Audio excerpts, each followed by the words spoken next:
Pernikahan beda agama di kota Semarang tuai sorotan. Pertama, larangan menikah beda agama itu jelas sekali. Quran surah kedua Al-Baqarah ayat 221, posisi paling kanan sebelah atas. Quran surah kedua Al-Baqarah ayat 221. Oke, wala tankihul musyrikati hatta yu'min. Wala amatun mu'minatun khairum min musyrikati walau a'jabatkum.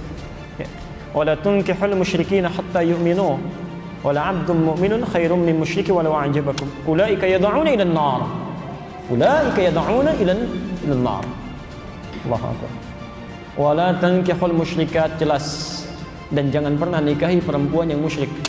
Jadi enggak boleh laki-laki muslim menikah dengan perempuan yang musyrik, itu enggak boleh, haram hukumnya.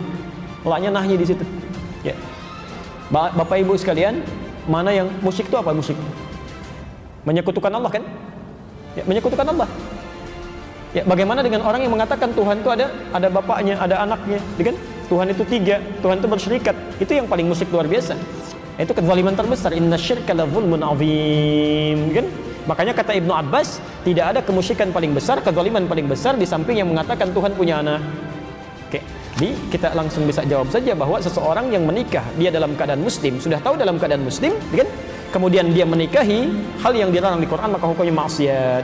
Di pernikahannya dipandang sebagai pernikahan yang maksiat, hubungannya masuk dalam kategori zina sepanjang dia tidak bertobat dan kembali kepada Allah Subhanahu wa taala.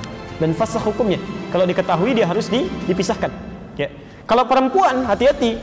Bahasa Qur'annya wala tunkihu, jangan dinikahkan. Artinya kalau ada anak perempuan menikah dengan non muslim, kemudian terjadi pernikahan, bahkan bapaknya yang menikahkan, misal atau ridha saja, itu bukan cuma anaknya yang dosa, orang tuanya ikut dosa. Ikut dosa. Karena beban dari perempuan itu yang menikahkan walinya. Jelas ya? Itu walinya, hati-hati ya, hati-hati. Adapun kasus dengan Nabi Nuh itu berbeda, lain halnya. Ya, beda. Anda harus bedakan antara muslim dengan muslimah yang bermaksiat. Lain gitu kan? Ya.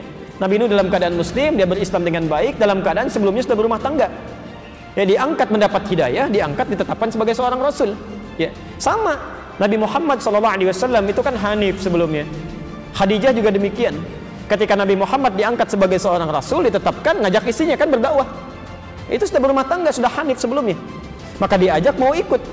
Nabi Ibrahim ketika menemukan Allah, tadinya kan mencari.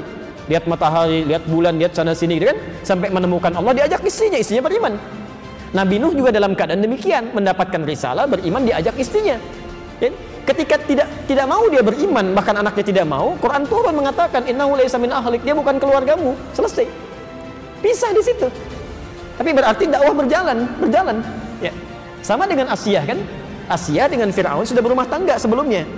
Ya, ketika Musa diutus didakwahi, Asyahnya beriman, Firaunnya tidak. Ya kan? Cuma dia menyembunyikan imannya untuk berdakwah kan? Dia ajak dan sebagainya. Ya, itu poinnya. Itu poinnya. Tapi kalau misalnya seseorang sudah beriman sebelumnya, sudah muslim, ya, dan dalam keadaan belum menikah, tidak boleh menikah dengan pasangan yang bukan muslim, itu tidak seiman. Dosa hukumnya. Dan bahkan maaf bahasa Qur'annya ulaika yad'una ilan nar, nanti banyak madaratnya yang mengajak pada neraka. Hubungannya sudah salah, pandangannya sudah keliru, semuanya zina aja. Ya, haram gitu kan? Dan sebagainya. Dan segala perangkat kehidupannya akan kacau, enggak akan enak tuh. Enggak akan enak, ya. Tidak ada kemunafikan terbesar kecuali di satu tempat, mohon maaf ya, satu tempat ibadah pada Tuhan yang berbeda tapi sama-sama saling mengingkari. Ya kan? Kita toleransi aja, nggak apa-apa, kamu ibadah di sini, saya di sini, kamu kamar sini, saya kamar sini. Tapi ketika berdoa di sini mengingkari, ya, yang itu nggak benar, ini yang benar. Ini mengatakan itu nggak benar, ini yang benar. Nggak akan maslahat kehidupannya. Ya. Makanya kata Buya Hamka, sesungguhnya orang-orang, maaf, yang terjebak dengan kemunafikan tingkat tinggi, yaitu orang yang hadir pada ibadah agama umat lain. Itu hipokrit paling tinggi kata beliau. Karena dia datang pada satu acara, hatinya mengingkari. Kok bisa hati orang mengingkari datang pada satu tempat yang ada? Ya.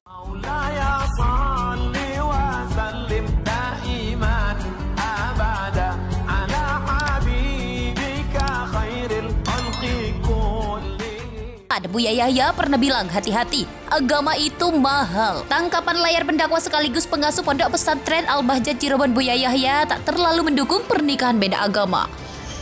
Baru-baru ini, jagat media sosial dihebohkan dengan beredarnya foto pernikahan beda agama di kota Semarang, Jawa Tengah.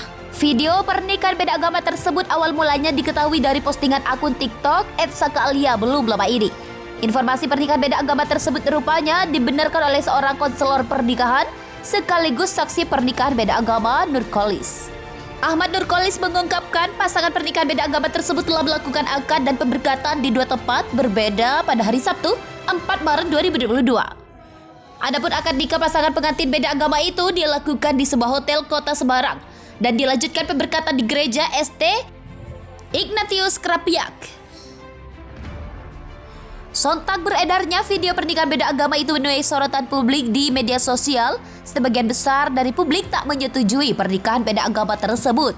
Lantaran dalam ajaran agama Islam itu sendiri, umat muslim dianjurkan untuk menikahi seseorang dengan keyakinan yang sama. Menanggapi permasalahan itu, pendakwa kondang Buya Yahya jauh hari sebelum pernikahan beda agama di kota Semarang, Buya Yahya juga pernah mengutarakan pendapatnya terkait persoalan sensitif tersebut. Menurut pengasuh pondok pesantren Al-Bahjah Cirebon ini kurang mendukung umat muslim menikahi seseorang yang berbeda keyakinan. Jika ada orang luar jalur agamamu, non-muslim atau non-muslimah ingin menikah denganmu dan janji akan masuk Islam, jangan mau sebab agama itu keyakinan dalam hati, kata Buya Yahya dalam unggahan video di kanal YouTube Al-Bahjah. Buya Yahya pernah bilang, hati-hati, agama itu mahal. Tangkapan layar pendakwa sekaligus pengasuh pondok pesantren Al-Bahjah Cirebon Buya Yahya tak terlalu mendukung pernikahan beda agama. Baru-baru ini, jagat media sosial dihebohkan dengan beredarnya foto pernikahan beda agama di kota Semarang, Jawa Tengah. Video pernikahan beda agama tersebut awal mulanya diketahui dari postingan akun TikTok @sakaalia belum lama ini. Informasi pernikahan beda agama tersebut rupanya dibenarkan oleh seorang konselor pernikahan sekaligus saksi pernikahan beda agama, Nurkolis. Ahmad Nurkolis mengungkapkan pasangan pernikahan beda agama tersebut telah melakukan akad dan pemberkatan di 2 tempat berbeda pada hari Sabtu, 4 Maret 2022. Adapun akad nikah pasangan pengantin beda agama itu dilakukan di sebuah hotel kota Semarang dan dilanjutkan pemberkatan di gereja St. Ignatius Krapiak. Sontak beredarnya video pernikahan beda agama itu menuai sorotan publik di media sosial. Sebagian besar dari publik tak menyetujui pernikahan beda agama tersebut. Lantaran dalam ajaran agama Islam itu sendiri, umat muslim dianjurkan untuk menikahi seseorang dengan keyakinan yang sama. Menanggapi permasalahan itu, pendakwa kondang Buya Yahya jauh hari sebelum pernikahan beda agama di kota Semarang, Buya Yahya juga pernah mengutarakan pendapatnya terkait persoalan sensitif tersebut.